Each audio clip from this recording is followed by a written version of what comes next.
men and women of 8th grade American history. I am back with you to give you a little video review for Assessment Unit 2. Uh, so here's the deal. If you have already taken the assessment and want to retake it after watching this little video, I'm allowing that. So just know that you are able to do that.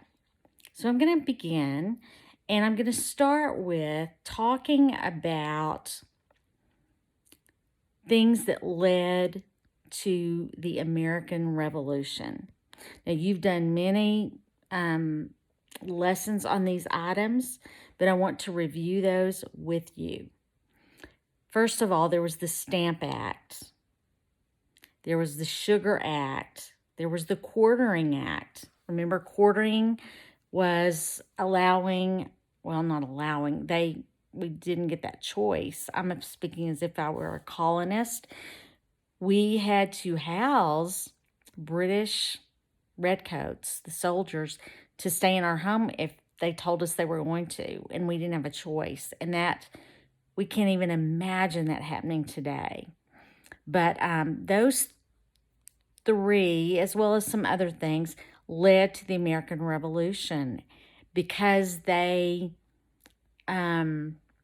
angered the colonists because they felt like they were infringing on their civil liberties. So the Quartering Act, Stamp Act, and Sugar Act.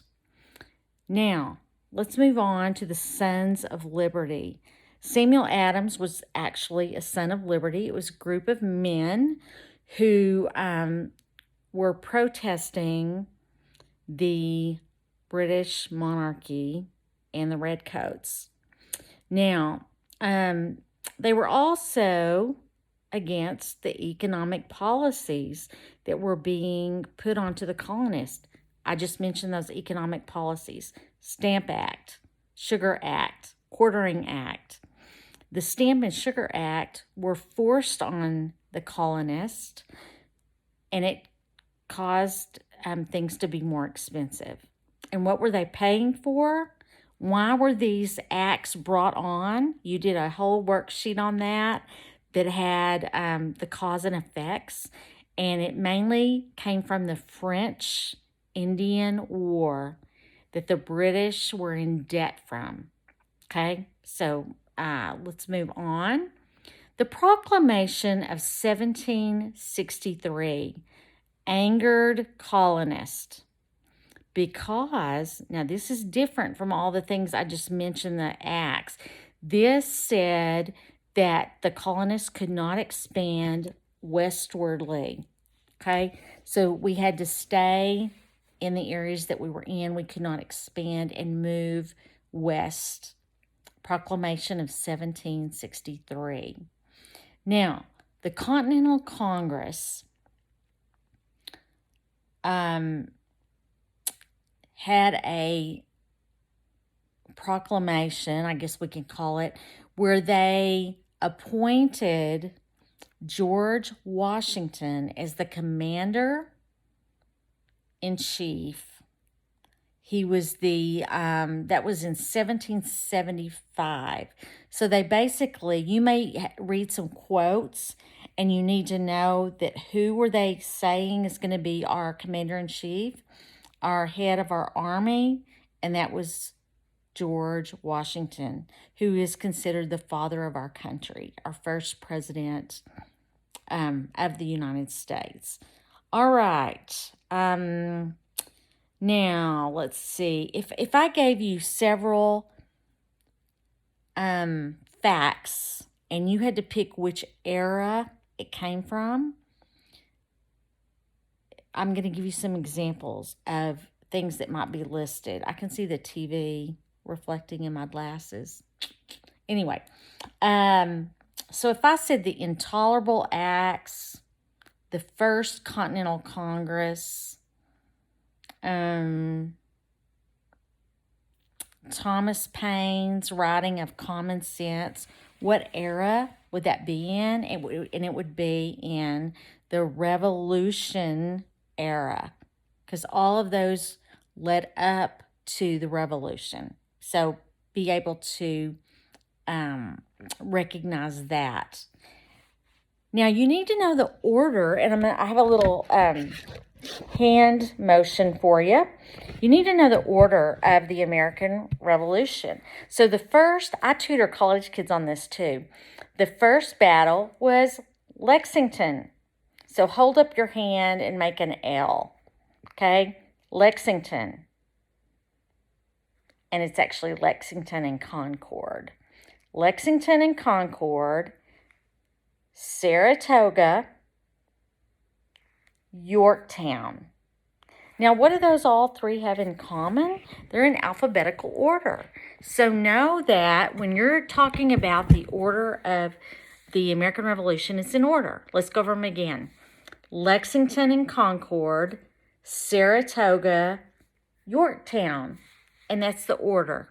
Remember, they're on alphabetical order.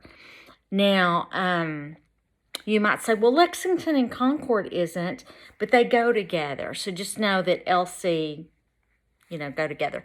Now, what else is stuck in there? The Declaration of Independence is stuck in there right after Lexington and Concord. So let's review that again. Lexington and Concord, Declaration of Independence, Saratoga. This is supposed to be a Y, Yorktown.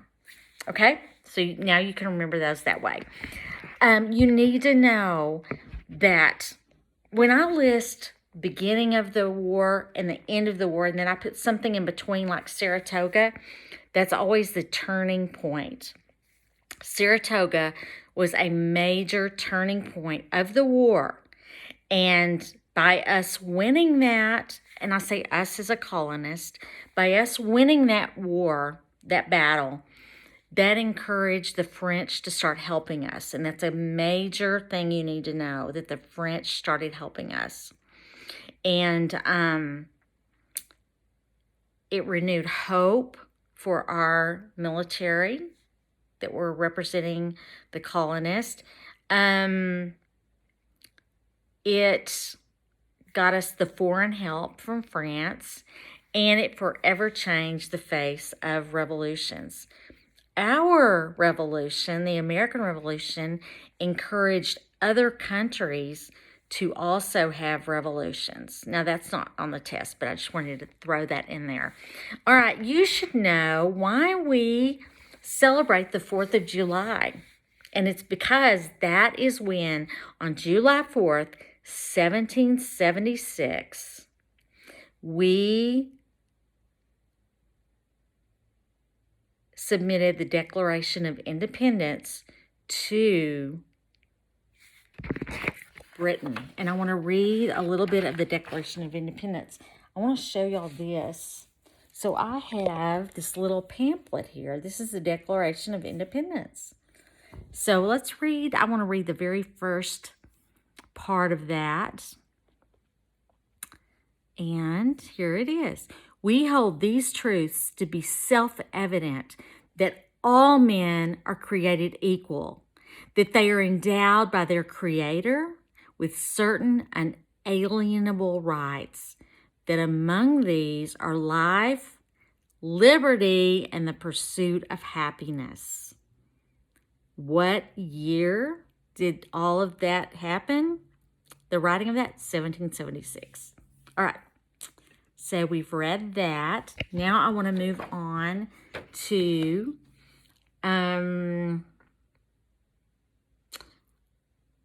so the lack of representation in the Declaration, we did not have any representation, meaning we weren't voting on anyone from the colonies to be in Parliament across the way. So it was an economic problem because we were having to pay the Stamp Act, the Sugar Act, yada, yada. That was a problem. So it was an economic problem, but it's also a representative problem. No one was representing us to say, look, we don't can't afford these things that are happening to us. So know that. I want to read this particular next section. Okay, stay with me. This is from the Declaration of Independence. I kind of heard, well, this is what I just read, but I'm going to read it again. We hold these truths to be self-evident, that all men are created equal and they are endowed by the Creator with unalienable rights. And you need to know, what does it refer to? And it refers to that we have these rights as the result of being a human being. So when you hear them saying that they are endowed by their Creator with unalienable rights, we're talking about every human being. Okay? Next, let's see.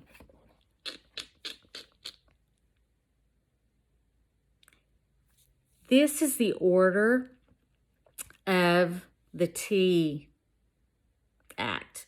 So we had the Tea Act followed by, and this was them taxing us and also saying you can only drink this tea, this particular. It would be like me saying today, you can only get coffee at Dunkin' Donuts and you cannot go to Starbucks or any of the other places. You have to go to Dunkin' Donuts. That's kind of like what it was if you want to relate it to today's world. So the Tea Act, followed by the Boston Tea Party.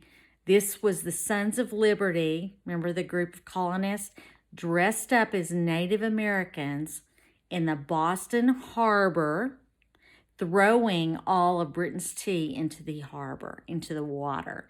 It wasn't really a party so much as it was an act of, I guess, civil disobedience to the crown. When I say the crown, I'm talking about England and the Queen or the King. All right, so the Boston Tea Party threw all the stuff in the water, all the tea in the water, and that was followed by the Intolerable Acts. And when you hear the word intolerable, here's how we might phrase it today. We might say, oh, my friend Janet is driving me crazy. She won't stop talking about, whatever the issue is. And she's becoming very intolerable. So that's what intolerable acts means. It's like beyond anything we can take. All right. What does a loyalist mean? You did a vocabulary slide on this. A loyalist, is someone who is going to be loyal to the crown. So a loyalist in this case is someone over in the 13 colonies who is being loyal to King George and doesn't really want the revolution to take place. They are going to be on the side of King George. So you need to be able to look at a cartoon and tell me which one is the loyalist and which one is in favor of the colonist. So I think you'll be able to do that. Okay, let's talk about John Paul Jones. Now, believe it or not, I went to high school with a kid named John Paul Jones. And I knew it was a famous name back then, but I didn't really know what it was all about. So you need to know that John Paul Jones got a Congressional Gold Medal, and we still give those today. Can you believe they were started in the American Revolution? So it was for valor and brilliant service in the Revolutionary War. And you need to know what John Paul Jones did. He defeated the British Navy. So he was a naval officer who won a battle on the water. So know that about John Paul Jones. So John Paul Jones, think of water, Navy, and beating the British. Next, Abigail Adams. Y'all, she is a rock star.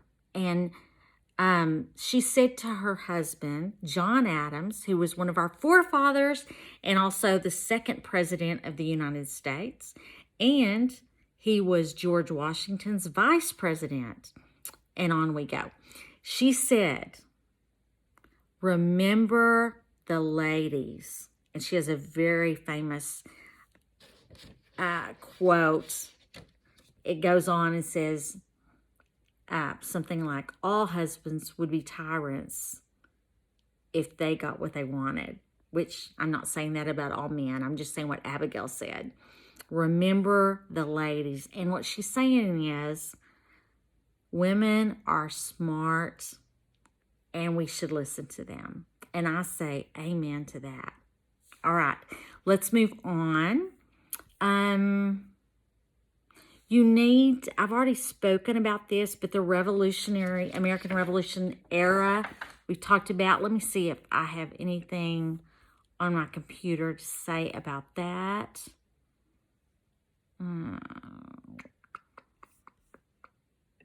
I'm not seeing anything on here. All right, let's move on.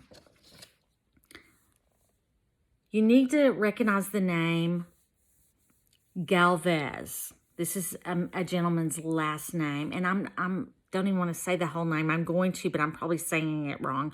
Bernardo de Galvez, and he was a Frenchman who protected the port of New Orleans during the American Revolution. Now, why would a Frenchman be helping us? Well, let's backtrack a little bit. Remember the Battle of Saratoga? Yes, the turning point of the Civil War. Not Civil War, American Revolution. Well, that convinced the French to come and help us. So this Frenchman, Galvez, guarded the New Orleans port. So somehow you need to remember Galvez and New Orleans. Galvez, New Orleans. There's actually Hotel Galvez in Galveston. For those of you that are from Houston or that area of Texas, or if you've ever traveled to Galveston, the Hotel Galvez is a very nice place. All right, let's see. Intolerable Acts. I talked to you about that. Now remember, the Intolerable Acts followed what episode? The Boston Tea Party. Here's what the Intolerable Acts did.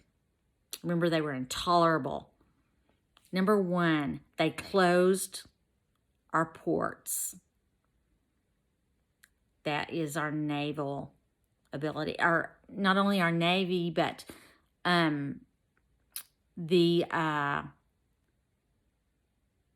where trade came in. So we weren't able to get trade. Number two, they prohibited any town meetings.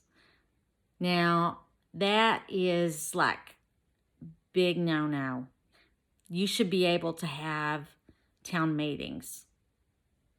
And that's why our forefathers in the Bill of Rights gave us the right to assemble. All right, and the third thing was that there would now be military control of the cities. So the redcoats would be even more in control and all around. Intolerable acts. All right, let's move on. We're almost done. Oh, I'm already going 19 minutes. Wow. Okay. You need to know that the winter at Valley Forge was awful. You did a short little assignment on that, but George Washington said that he had over 2,000 men who were unfit for duty. They were barefoot and otherwise naked. And here's what he meant by that. They weren't fully naked, although some of them may have been, but they didn't have the right equipment, the right boots, the right clothing to sustain being in the winter in tents. But they did, you know, we made it through that, but it was a horrible existence for those soldiers. Now, I want to show you a battle picture, and I want to correct something because I think that I graded this wrong on some of your assignments. And so right now I want to apologize, and I will give you points for that. All right, I want you to look. I'm going to try to do this where you can look at, can you see a picture of this? Do you remember it was on one of your assignments? And I think that I said it was the Battle of Yorktown because this is York. But the question says, what event led to the alliance that helped the colonial army with the battle pictured above? So this is the Battle of Yorktown, but it says what event led to this alliance, and that would be Battle of Saratoga. Does that make sense? I hope it does. The event that led to the winning at Yorktown was actually the Battle of Saratoga, because then the French started helping us, etc. So, all right. Lastly, I want to talk about Benjamin Franklin. He is such a fun guy to study. So if you ever get the chance, I encourage you to learn all about him. So here's what I want you to know. There's so many things, but here are 3 things I want you to know. Number 1, he was a forefather and part of the American Revolution. Definitely. He was one of the greatest liaisons we had with France. Number 2, he was an author. And does anybody know what he wrote? One of the things he wrote was Poor Richard's Almanac. And number 3, he invented several things. A great inventor. If you ever want to look up all the things he invented, it's more than you even can think of. I want to show you one last thing before I go, and that is this wonderful book that I have. And in it, I'll be showing you more of this, but this actually is a letter. It's a copy, of course, but it's a letter that Abigail Adams wrote to John Adams. He spent much of the American Revolution abroad in France. So she says, "Dearest," now this is on June 18th, 1770. I can't tell what that last number is. And let's see if I can read some of this. I'm going to write down to you. Well, I can't read this writing very well. I'm going to have to, anyway, but it's so cool because I have this copy, and I want to show y'all all the books sometime when I'm doing these little mini lectures. So I'm going to let y'all go. Remember, you might want to watch this video once for sure, maybe even a second time, maybe take notes on it. You can't use the notes on the assessment, but if you study what I've said, it will definitely help you with the assessment. Good luck and goodbye.